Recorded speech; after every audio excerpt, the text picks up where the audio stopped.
হায়দ্রাবাদের বিরিয়ানি শুনলেই জিভে পানি এসে যায়, তাই না? আসসালামু আলাইকুম, কেমন আছেন সবাই? আশা করি সবাই খুব ভালো আছেন।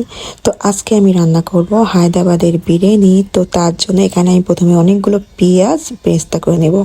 যেহেতু এই রান্নাটা সম্পূর্ণ হবে পুদিনা পাতার উপরেই, কারণ এর মজাটাই যে পুদিনা পাতা। আমি পুদিনা পাতার পাপড়িগুলো খুব সুন্দরভাবে ছাড়াই নিলাম, একদম পরিষ্কার করে। আর এটা কিন্তু খুবই ফ্রেশ হতে হবে। তো মুরগির ভিতরে আমি এখানে দিয়ে দিচ্ছি টক দই, তারপরে আমি এখানে দেবো আদা রসুন জিরা পেস্ট, তারপর আমি এটা এখানে এখন আমি এখানে দিয়ে দেবো হায়দ্রাবাদের যে আমি প্যাকেট কিনেছিলাম সেটার মশলাটা আমি এখানে সাথে মিশিয়ে দেবো। আর এই মশলাটা একদমই অন্যরকম একটা সেন্ট আসে। আর এখানে দিয়ে দিচ্ছি আস্ত বেশ অনেকগুলো কাঁচামরিচ আর পেঁয়াজ পেস্ট করে রাখা, এটা খুব সুন্দরভাবে মিহিন করে তারপর আমি এটা এখানে দিয়ে দেবো। ব্যাস, আর একটু দিয়ে দেবো আমি এখানে আছে লেবুর রসটা একটু বেশি পরিমাণ দিব, যেহেতু এখানে অনেকখানি মাংস ছিল, তো আমি একটু বেশি করে এটা দিব। দিয়ে সব কিছু আমি এখানে সুন্দরভাবে